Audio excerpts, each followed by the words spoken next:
Hello everyone, welcome to my YouTube channel. Please do share and subscribe my channel and hit the bell icon for the future updates. You can also follow me on Instagram, Facebook, Twitter and Tumblr.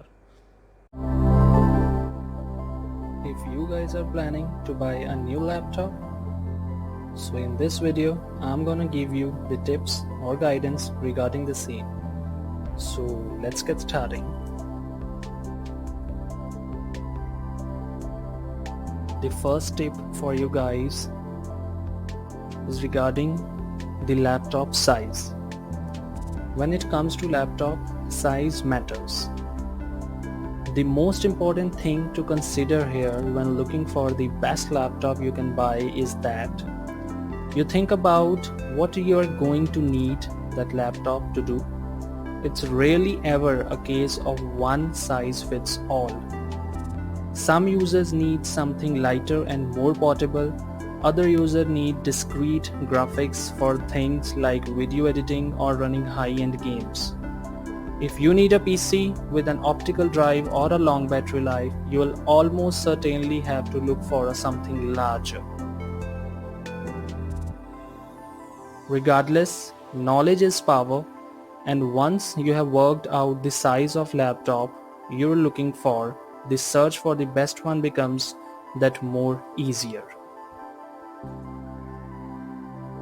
The next tip is for the laptop display quality.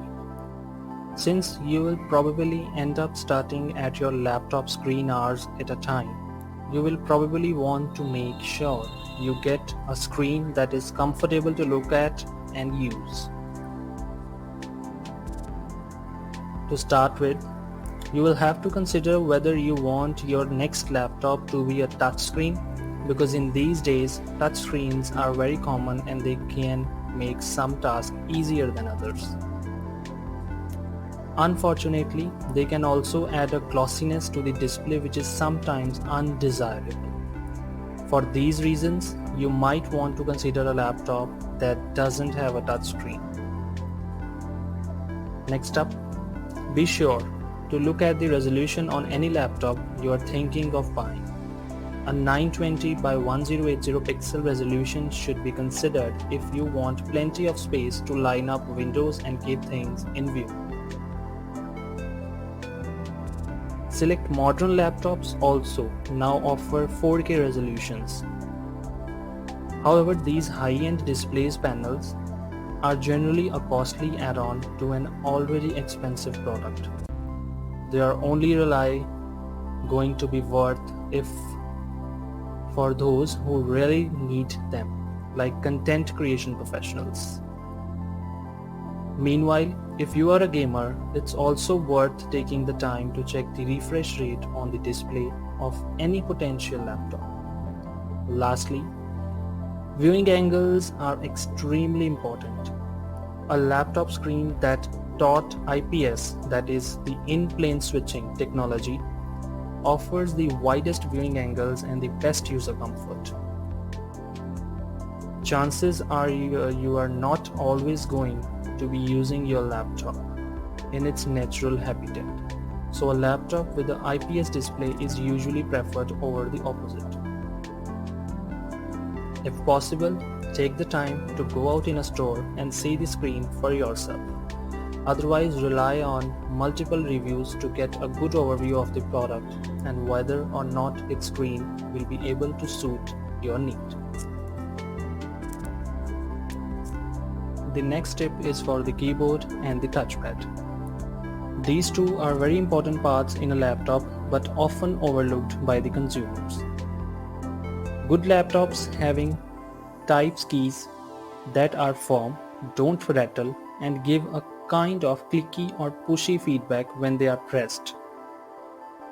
Also, the keyboard should not flex and the size of the keys should be big enough to make typing comfortable. Ideally, type 100 to 200 words on a laptop that you want to buy to get a feel of the keyboard, but it only if the keys feel right to you. Touchpad is the next part of the laptop which is really very important. It is basically touchpad in a laptop has to be very responsive. It should make the cursor on the screen move smoothly when you use it. It should feel smooth and responsive to your fingers. If you are spending a lot of money on your laptop, go for a machine that has a glass touchpad. For example, the MacBook glass touchpads. Good quality of keyboard and touchpad is often a sign of overall quality of the laptop. There is a chance that if a laptop has a good keyboard and smooth touchpad, it is likely to have a overall build quality excellent. Next tip is regarding the laptop CPU or the processor. The core processor offers the best performance when it comes to multitasking and multimedia tasks. Core i3 based notebooks are generally found in entry-level systems, while Core i5 makes up the majority of mainstream computers. Core i7 based systems are for those who want the best performance from your laptop. However, note that with a Core i7 based system, heat coming through the base of the laptop can be cause for concern, especially if you plan to actually use the laptop on your lap a lot of the time. Some larger laptops also now incorporates with the i9 core processors. Laptops running on i9 core processors are even more powerful than the laptops running on the i7 core processors. So select the vendor now also offer laptops and notebooks that run on the AMD's Ryzen mobile CPUs. If you are a gamer, this can be particularly compelling option worth considering. Ryzen mobile CPUs tend to be paired with AMD's own wagon graphic chipsets, which are currently far better for gaming than the other core own onboard graphics. So in market there are 5 types: i3, i7, i5, i9 and the AMD Ryzen. So it's completely depend upon you that what you are going to choose. The next most important tip is regarding the laptop RAM. So if we are talking about the old days, you really needed more than a 4 GB of RAM or more to get the best out of your system. But nowadays you will probably want to think about 8 GB as a minimum. If you are a power user, 16 GB is the way to go. Meanwhile, gamers should look at dialing things upwards all the way to 32 GB if they want the best experience. More RAM allows for more applications to be run at the same time and for more data to be quickly accessible by the system at any one time, which comes in handy for tasks such as editing photos or video content.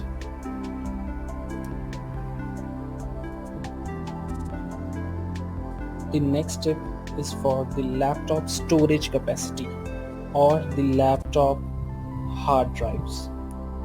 Hard drives used to be all the rage, but these days they have mostly out of favor, especially for thin and light laptops.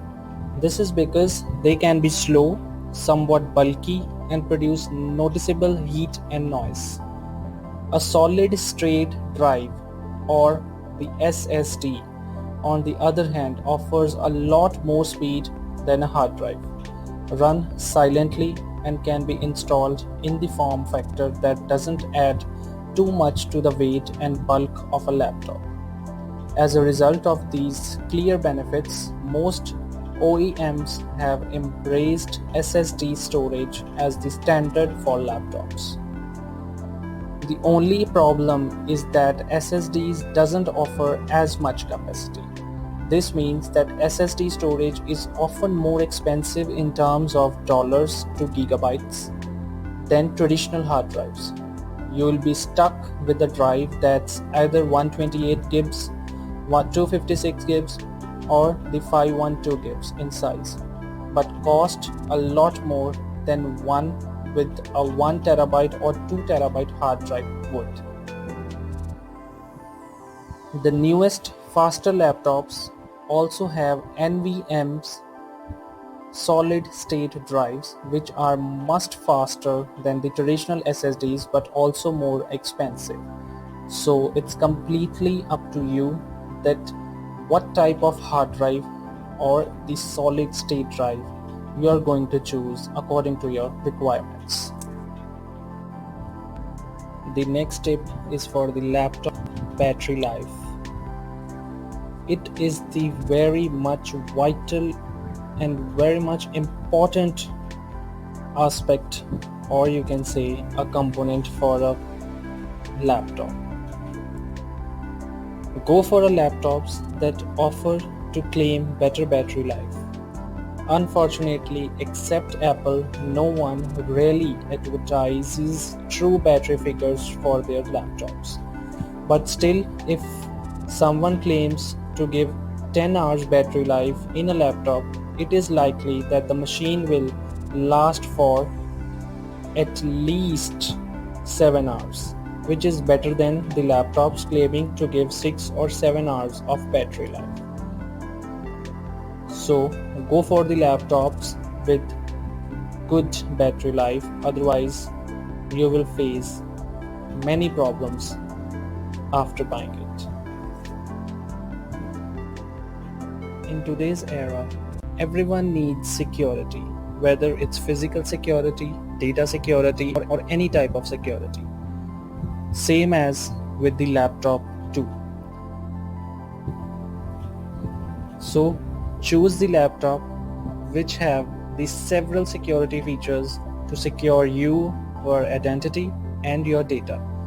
So in today's laptop in the market, the fingerprint readers are great for logging into mobile devices and the latest Windows operating system, which makes further use of them with its Windows Hello system.